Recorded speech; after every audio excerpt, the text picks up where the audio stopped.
Okay. Right away, when I don't hear from people, I think negative. I think they're hiding. And there were many times throughout the 22 days where I was like, what's this person doing? But then I'd go on the charts and I would see, the activity. So that was good. But what I did love is hearing from people over the weekend and today with the, big exciting news that you guys did good. But my big incentive was to get you guys motivated. And that's why I'm springboarding into this today. And it's a presentation on manifesting your motivation. And part of me wanted to kind of do this with the whole group, but I really wanted to kind of save it for just the loyal members. And I am going to post it on the webinar page for everybody to watch. And I will be doing more of these webinars for everybody, but I kind of wanted to take what we have as loyal members and what we've achieved so far and springboard where we want to go from here. From where I sit, and it's hard for me to explain this because I see the progression of your progress. And much like the podcast that I did once with the different levels, month 1, super motivated, month 2, still motivated, month 3, start to kind of fade, month 4, month 4, 5, 6 is the cocky stage where you kind of think you know what you're doing and you start to lose a little bit of the consistency. Month 6, 7, 8, you start to lose that motivation. I see this all the time. And I just today spent some time with a member who lost 40 pounds and stopped losing weight. And a lot of it was because of her metabolism. And you guys have all experienced this, but a lot of it also is because we start having too many choices. And that's something that just comes with the program. I mean, I'm not going to think that it's fair, or I would never create a program where I would isolate members to a certain plan each month. I like that you guys have the variety, but I also see that loss of consistency as you get comfortable. And now that we did this 22-day, and last year, if you did the 21, whatever we called it, you saw results because you were consistent, and that is key. So how do we duplicate that? How can we be consistent all the time, but yet still have choices? And how could we be consistent without being restrictive? So let me give you an example. When somebody loses a lot of weight and they get to know the program, like all of you have gotten to know the program, and then you start to kind of pick and choose from all the variety of different meals that you have, it is human nature to start modifying. And when you modify things, of course, you're going to make changes in the chemistry of the portions and the proportions. And like I said to this member today when we spoke, when I look at your FitnessPals, I have no other way to explain this except that my experience, my knowledge, my years of doing this, my eyes are able to run through your MyFitnessPals, and it's almost like I have this like filter where I'm able to look at your entries and know exactly what things were done right or wrong. So when someone looks at when you look at your log and you look at that you nailed your fats, you might be looking at your fat in cottage cheese as a fat, where that is not the healthy fat that I'm looking at. So the bottom line is this: if you stick to the meals the way that I have created them, you're going to see the best results. Am I telling you that you must do that? No.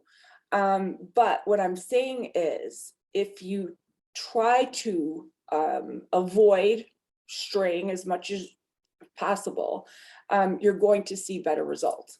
If you see a meal and you want to modify it, if you use that essentials chart to make those modifications, you're going to have better luck. The reason why a lot of you saw these results is you were consistent. You watched your salt, you watched your sugar, and you drank your water. And if you can keep those three things going, you're going to have a long-term result in the whole picture.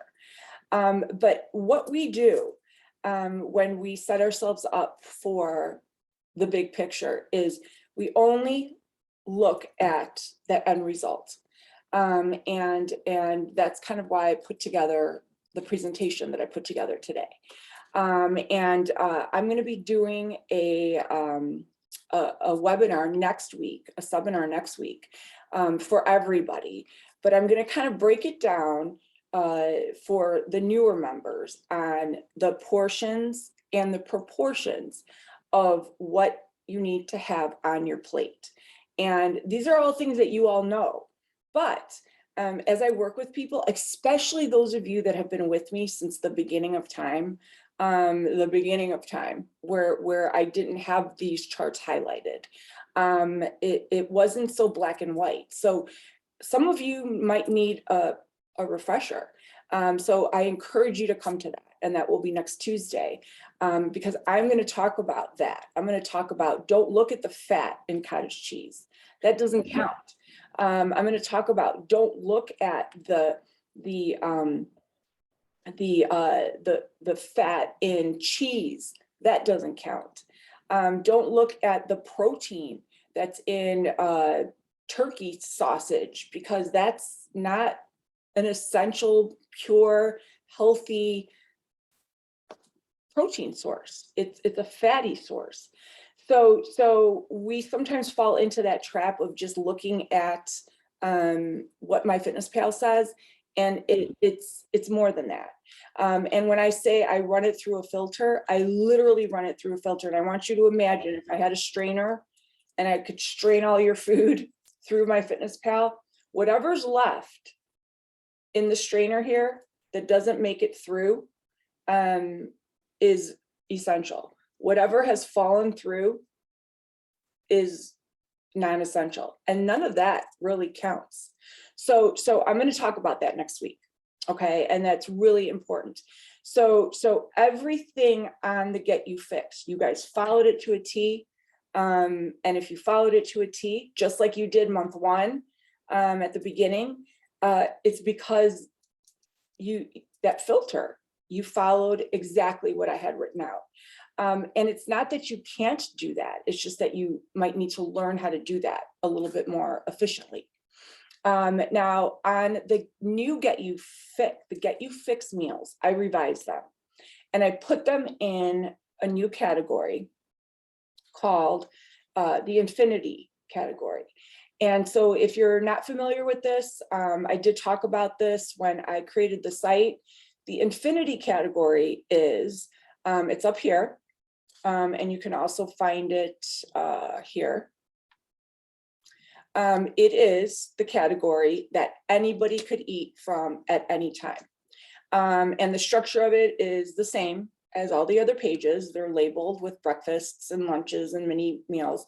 But what I did was just for the Infinity meals, and I will eventually, it's going to be a lot of work. Marissa, brace yourself. I did this with some of these, and I think it's really helpful, but I don't like the way it looks, and I think it'll just be a visual nightmare. But what I did was I took my little premise of the lavender, and I change the font of the ingredients. So what you see in red is protein. What you see in white is fat. What you see in blue is carb. Every meal should have all three. If you mix all three together, your meal should be lavender. What you see in black is just a non-essential, and that's fine that you have that. But the problem with this is, one, when you go to print these, your printer is not going to print this way. And again, it's just visually not appealing, the white font, blah, blah, blah. So I'm going to come up with a way to do this, because I feel like when you look at it this way, it stands out. So often I will look at people's logs and one of these three things is missing, and you need to have all three things. And I think a lot of you are becoming more and more understanding of that. And if you haven't watched the video with the macros, I did include it. Didn't I include it in the newsletter today? I feel like I posted it today. So again, the Get You Fit, I didn't highlight this one. Most of them are highlighted. I don't know why I didn't highlight this one. So if you go through these here, you'll see that why aren't these highlighted? I know I did highlight them. Regardless, I'll have to look. Maybe I didn't hit publish. So regardless, that's going to be the kind of the new thing, so that it can help you guys visually see that you need to have all three things, because that's what's going to help your metabolism. That's what's going to keep you full. I had 3 conversations just the other day of people that say that they overeat at dinner. They're not eating their 3 o'clock mini meal. They're having, the usual baby carrots, and that's not filling you up. So it's 2 things: metabolic boost, keeping you full. Don't be afraid of those calories, because the 300 calories that you're going to eat at 3 o'clock is going to do you a favor, because what you're going to eat at 6 o'clock is going to go way over that.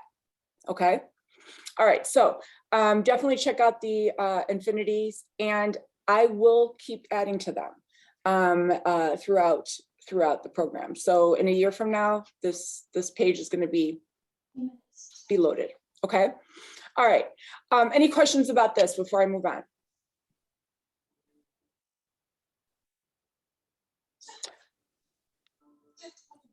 Okay. So I am going to present to you my exciting presentation. Today, I put together this presentation on manifesting your motivation. And I think that this is such an interesting topic, because we all want that we all want that motivation. I hear it all the time. How do I get motivated? What do I do to get motivated? Well, here's the deal, guys. Do you mind if you guys can all mute yourselves? I can't mute when I have I don't think I can. Okay, thank you. You can sit around all day long waiting for that motivation. I've done it, where I'm like, I'm just not motivated. I'm not motivated to run. I'll just wait till that motivation comes. And it literally just like, I'm not motivated to clean my house, organize my cabinets. So I wait. I literally wait. It's not going to come. That's the problem. And if you're sitting there going, yeah, I've done that before. I mean, haven't you? You've all waited. You've all waited for that, like, ding, to be motivated. It's not going to come. So don't wait for it anymore. That is our problem. We sit around and wait. And then now there's this big, huge new thing, the word manifest. If you listen to podcasts, it's all over the place. Manifest, pull it out, get yourself going. Well, that's great, but you can manifest all day long. And another word for manifest is dream. You could sit and dream, make goals all day long, but they're not going to go anywhere. And that's the problem with vision boards. That's the problem with setting goals. That's the problem with creating dreams. We can do that, but we don't reach them. Here we are on the last day of January, and how many people set a goal January 1st?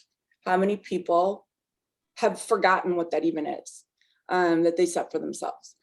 And so I am going to present to you how to manifest your motivation. And I'm going to present to you research from UCLA. A lot of research has been done on how to actually meet your goals by following these 4 steps. Okay, so first things first. Today's agenda: 4 steps in manifesting your goals. Why vision boards have gone bad. And I'm not knocking them. If you've done a vision board and you've been successful, great. But this is like something else that's trending. Let's make a vision board.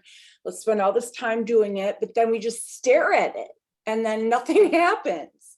So we've spent all this time but nothing happens. So that's a problem. And I'm going to talk about what we should do about that. When the going gets rough, Get You Great, that I obviously spelled really wrong there, members set goals, and comfort zone, which I've talked about a lot, versus protective mode. So we have comfort zone, and then we have protective mode. And the 2 are very parallel, but yet very different. And I'm going to explain the differences there. All right, so step 1, when you are creating a goal for yourself, and you all just finished the 22-day Get You Fix, we're still at the beginning of the year, you all have goals. The very first thing when you create a goal, just like when you create your vision board, is dream with the lid off, like sky high. Your brain is preparing for the limit. Visualize no limit, whether it's financial, emotional, health, work. Dream your biggest dream, but know that you have to work to get there. So if you want to run a marathon, set that up as your goal, but know that you have to do the work to get there. If you want to buy a beach house, set that as your goal, but know that you have to do the work to get there. If you want to start a business, set that as your goal. So what I'm saying is it has to be realistic. If you want to lose 50 pounds, set that as your goal, but know that you have to do the work to get there. So oftentimes we set these goals, but we don't think about the work that it takes to get there. Okay, so first thing, when you create your goal for yourself, know that sky's the limit, but you have to do the work. So this part's easy. Most people aren't going to set a goal for themselves that's impossible. All right, so this done. Check it off the list. All right, so believe in your dream, manifest it. Don't just visualize it. How did you get there? All right, so here's a big problem. With all of you in weight loss, many of you failed before because you thought about the end result. You only thought about what you're going to look like at the end. Maybe you had a visualization of what you used to look like, and you want to look like that again. And that's all you're focused on.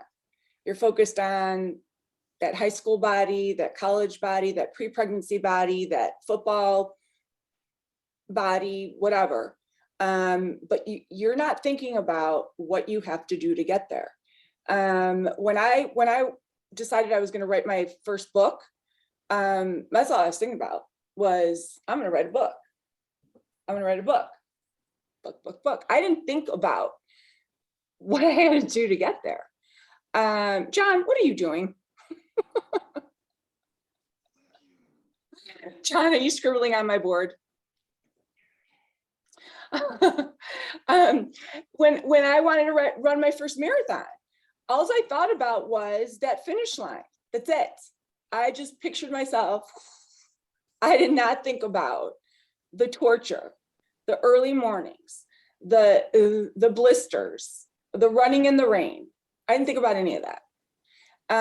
If you're wanting to build a dream house, you're not thinking about the loan that you have to pay off, the hours that you have to work. You have to include that in your vision. And that's a huge problem, because a lot of times people don't do that. And I work with people all day long. And I'm not trying to be mean, so I hope I don't strike any nerves, but I see it all the time. This diet's not working for me. It's not working for me. Well, why not? Well, because I did really bad last weekend. Well, but you want the end result, but you don't want to do the work to get there. So you have to implant that in your head so you understand what you are up against. Otherwise, it's going to be a fail. It is 100% going to be a fail. You have to understand what it takes to get there. So step 2, learn how to properly manifest. And that this is the biggest problem. We create these vision boards, we create these goals, but we don't learn how to properly manifest. And this is how you do it. You have to visualize not only what you want, but you have to visualize all the hard stuff, all the grit, all the nasty stuff that you need to do in order for you to reach that goal. Get the happy stuff out of the way. Don't just focus on the smaller clothes. Don't just focus on sitting on the beach. Don't just focus on that finish line. This is our problem. This is what gets us in trouble with dieting. We only focus on that end result. You need to focus on the hard work. You need to realize that it's going to mean drink more water. It's going to mean some restrictions. It's going to mean not going out for dinner as much. It's going to mean logging your food. You have to know that these are the things that are involved. When I did this research, I thought about this and I'm like, why is it that women go through the most painful experience known to human nature, and that's childbirth, right? The most painful experience ever. We go through this, but yet, even though we complain about it, we all do it. And then we do it again and again and again. And it's because we know, we visualize what we're up against. We know that it's gonna hurt. We know it's gonna suck. We know that it's gonna be painful. We know we're gonna be up all night long when that baby comes home. We know, right? We don't just picture, oh, look at my baby, I'm back in my little skinny pants, pushing my stroller, all happy. No, we don't. We know because we are setting ourselves up for this visualization. Think about that. And that's why we're able to do it. We have set ourselves up. We understand. And this is what you have to do with weight loss. You have to realize it's gonna suck. And I'm sorry, it does suck, but hold on. You can't just focus on the finish, because when you manifest and you only focus on the sucky things, you're going into protective mode. And so remember we talked about comfort zone, and we talked about not wanting to leave that comfort zone. Well, when you realize, and I use the marathon as an example, that you are going to have to train in rain, cold, early morning, cramps, whatever there is, When you realize that if you are starting a business, it's going to mean hours and hours and time away from your family, and you've built all this up. When it comes, it's not as shocking because you aren't protecting yourself. It's there. You've already faced it. And what comes after this is step 3. And this is the best part. Step 3 is accomplishment. And you've all been there. You wouldn't be sitting here if you hadn't. Step 3 in manifesting your goals is accomplishment. You know, that feeling of really hard work and pain and grit and knowing you did it. You've all texted me before saying, I did it. I made it through the weekend. I did it. I didn't sabotage myself. That hard work. You mentally prepared and you took the risks, and maybe people told you you couldn't do it, and you told yourself you couldn't do it, but you did it.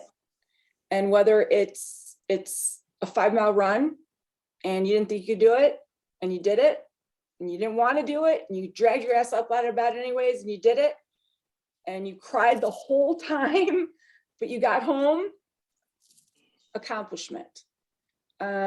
Maybe you stared at that freaking cookie that called your name all day long and you wanted it so bad and you wanted to cry, but then you didn't eat it. You did it. So you faced the fear, the hard work, accomplishment. So do you see the steps involved? And the only way you can get through this is through these steps. Then is the proud, of course, the hard work. And this is when we start to see results. Now I'm leading into something here, because as we go through these steps, whether it's a marathon, whether it's a diet, whether it's starting a business, whether it's building your dream house, they all tie together because you're training your brain. And you're training your brain to understand that you're going to take action. If you've never met your goal before, if you said you were going to run a marathon, you said you're going to write a book, you said you're going to lose 50 pounds, and you said it, you never did it, you are in your comfort zone. You're in your comfort zone, you keep doing your vision board, maybe you get close, but then that protective wall comes up because you aren't allowing yourself to try. Giving yourself, taking action and reaping the reward is training your brain to understand that you are going to do it. And whether it means giving up alcohol for the weekend, maybe it means not eating out as much, maybe it means just logging your food that you hate to do, you're training your brain to understand that you could do it. And so, you know, Olympic athletes, magicians, musicians, pro athletes, entrepreneurs, they all visualize this. Research shows that these people don't see the end goal. When there's an entrepreneur and he's got this $1 million idea, he doesn't see himself at the bank counting money. He only sees himself working hard, staying up all night, bleeding at the core. That is what they see. Pro athletes don't see winning the championship. They see the hours and hours and hours and hours of work that needs to be put in. I can speak for myself. I signed up for another 100-mile race. I don't see the finish line. I see blisters and hours and hours and hours of training. Because that's the hard work that needs to be done first. So that is what you need to visualize. So step 4, narrowing the gap, because no matter what your goal is, it's going to seem so far away, and maybe it's not unreachable, but you haven't reached it, so you're afraid of it. So in order to narrow the gap, it needs to be less overwhelming. And this is the biggest message that I could give you. And it makes the most sense ever. As soon as you take action, again, if you're afraid to start exercising, if you're afraid to start going to the gym, whatever you're afraid of starting, you are at the bottom of this mountain and you are only looking up, and you can't see the top because it's so far away. It's going to be far away forever until you start taking those steps. And as soon as you start taking those steps, you're only going to get closer. So my advice is this: you cannot look at how far you have to go. If you have 50 pounds to lose, you're going to have 50 pounds to lose forever until you lose one. And when you lose one, you're on the path. And you only have 49 to lose. And then you only have 48 to lose. And then you only have 40 to lose. And then you only have 20 to lose. And you're going to just keep going. So you cannot be afraid to start. So whatever it is, because I've literally spent all month talking to people who are afraid, for whatever reason, to start logging, start putting in recipes, start implementing things, because they don't want to start. It seems so overbearing. I talked to a member today. She's a loyal member. She's signed up for everything I've ever done, every program, the sugars, the this, the that. She hasn't opened up any emails. And today she's like, I'm trying to catch up on the emails. And I'm like, why? That seems so overbearing. Just take one step. Don't try, you're at the bottom of the mountain trying to read up. So if you are feeling like the macros and the this and the that and the blah, blah, blah, it's all over the place, start slow, take baby steps forward, and only focus on what your goal is. Don't focus on how far you have to go, because it's always going to be far. It needs to get closer, and it's only going to get closer when you take tiny little steps. Okay. So discussion, questions.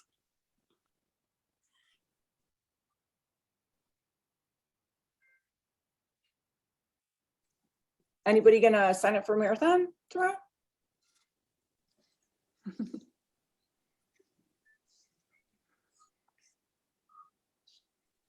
Anybody want to share how maybe they manifested or felt that they were super far from their goal and put this to use? Or I have a question. Mhm. So I didn't do as well on the 22 days as I had hoped. And so I'm wondering if I should go back. Should I, at this point, go back to tier 1, to tier 2, to get back on the track? What's the best thing to do? My advice, and it always has been, if you at any point in time, it's not the month 1 that was magical. It was the consistency that you had during that month 1. So what I would do is stick to 1 month, because and I don't know, I think did you join a little late? I just know that too many choices, you're going to veer away. So what I would do is pick 1 month. Maybe month 1 is a good one because it was the familiar one. It was the one that, you started with, and stick to that month, and don't veer off.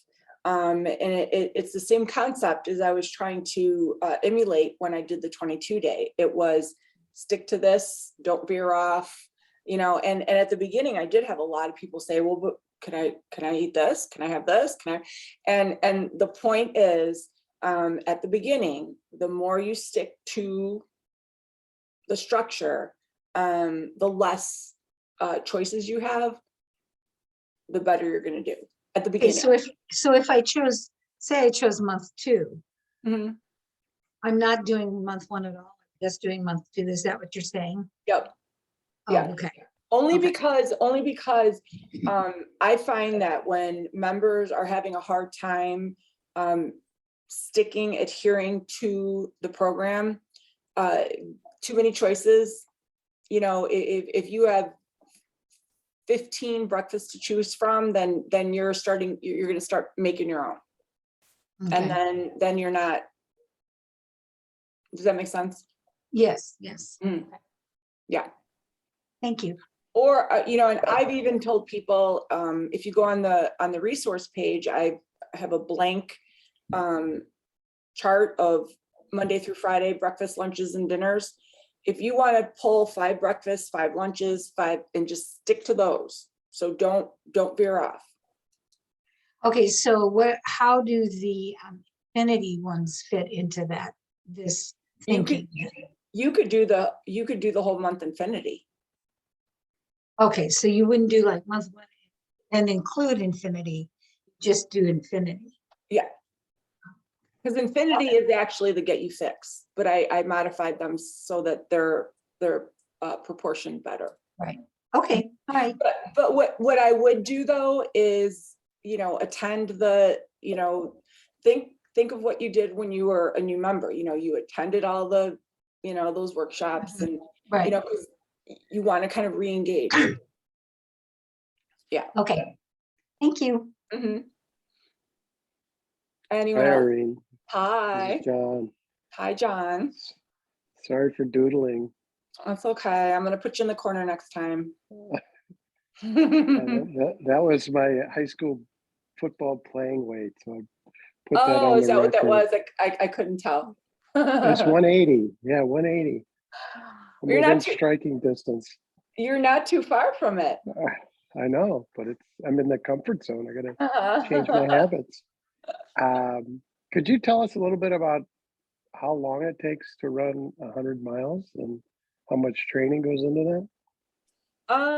Well, I don't want to gobble up all of our time, but it took me 28 hours.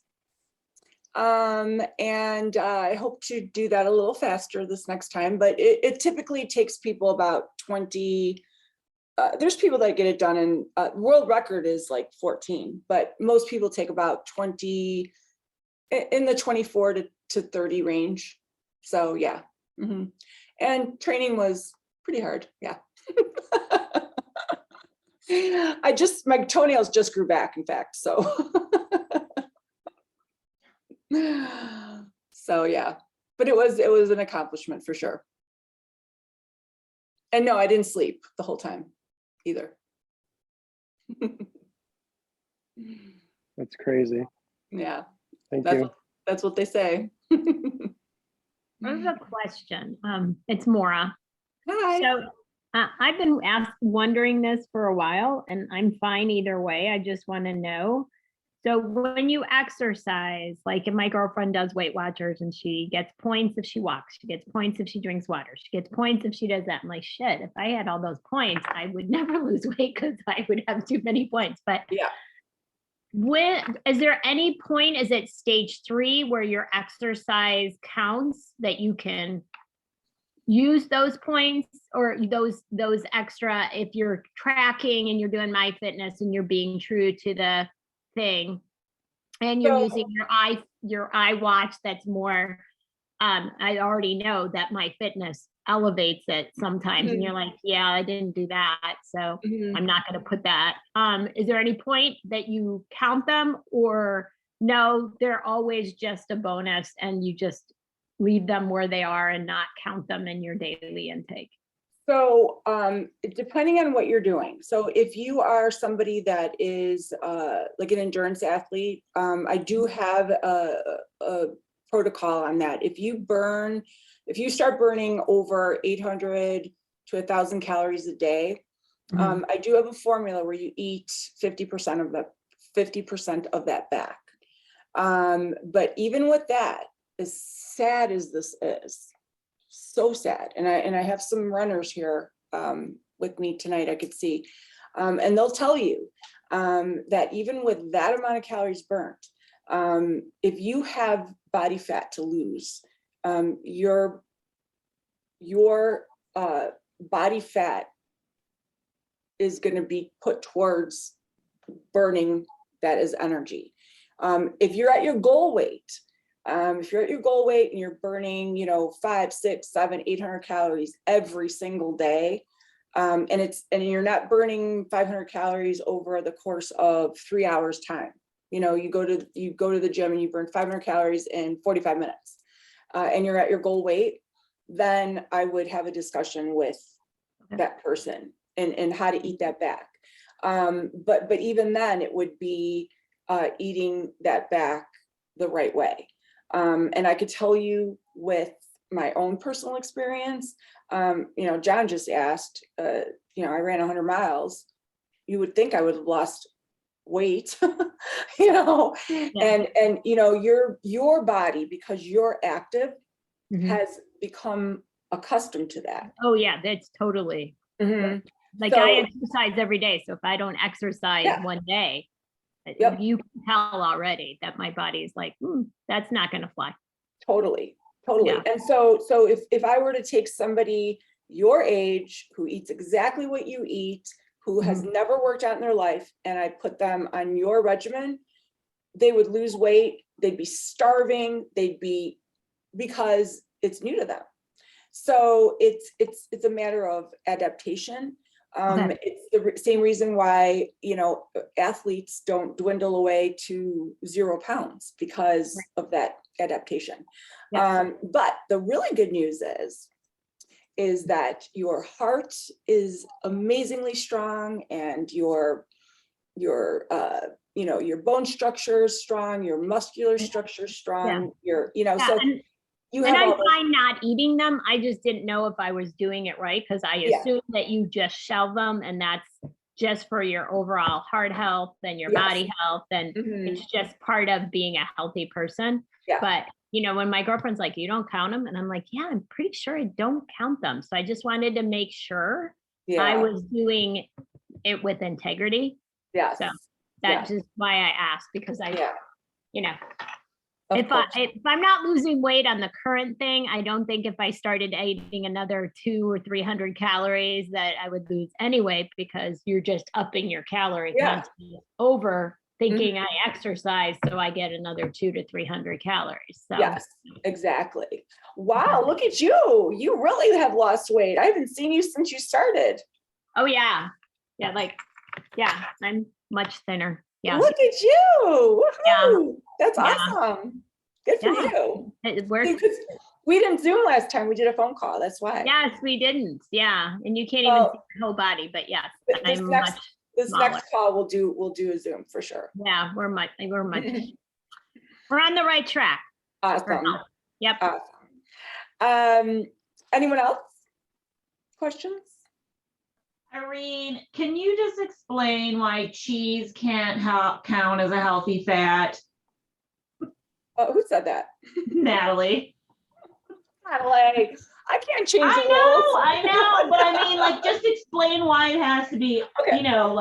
just so I can visualize in my head how bad Okay. it is for me. So monosaturated fats, and then there's polysaturated fats. So healthy fats are the fats that do not clog your arteries. These are the fats that don't coagulate when they get cold. So you have your olive oil, you have your olives, you have your nuts, your seeds, your avocados. These don't, they're monosaturated. They just don't leave that film in your arteries. So they're healthy. Animal fats, such as butter, cheese, lard, the list goes on. If you notice, when they get cold, they coagulate, right? So picture what would happen to cheese if I sucked warm cheese through a straw. It would dry and it would leave a film in that straw. So that is what it would do to your arteries. Like, that's an amplified version of it. Okay. So anytime a fat is polysaturated or unsaturated, it can eventually clog your arteries. So those are the fats that we want to stay away from. Those aren't going to help your metabolism. They're not going to aid in weight loss. Those aren't going to convert into energy. So eating cheese, you could eat a slice of cheese that's got, 80 calories and 6 grams of fat. Your body's not going to process that the same as you eating an avocado. Does that make sense? So you could have a shot. Unfortunately. I know. You could have a shot glass of olive oil, and you can have a shot glass of canola oil, and put them both in the refrigerator. And what would happen? The olive oil is going to stay liquid, and that's exactly what we do in your system. So that's why the olive oil is the healthier one. So, but to be clear, you can have cheese. But when I look at your MyFitnessPal and I see that you had 18 grams of fat and it was cheese fat, my filter looks at that like you had no fat in your sandwich. Like, I need you to have healthy fat. Yeah, I've been doing better. I was just hoping there was some I know. better cheese news at the end of the I tunnel. know. Well, you're from Wisconsin. You figure it out. Yeah, right. But great question. Great question. I'm going to be talking about that next week too. So, other questions?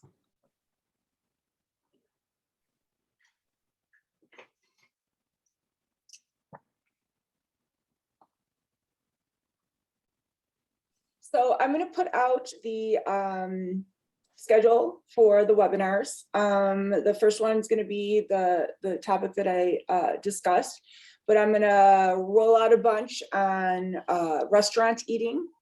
And I have some new exciting topics, supplements, what supplements to take, which ones to stay away from, which ones are wasteful. So I put in the newsletter today a tab, and also if you didn't go to the site to see this, I do want to show you, because I did add it. It's been there for a while, but unless you are somebody that fidgets on the site a lot, you may not notice it. There's a tab at the very bottom of the menu, and it is right here. Let me show you quick. It's basically a request tab right here, request. And I think Nadine might be the only person that's ever used it. Nadine, thank you.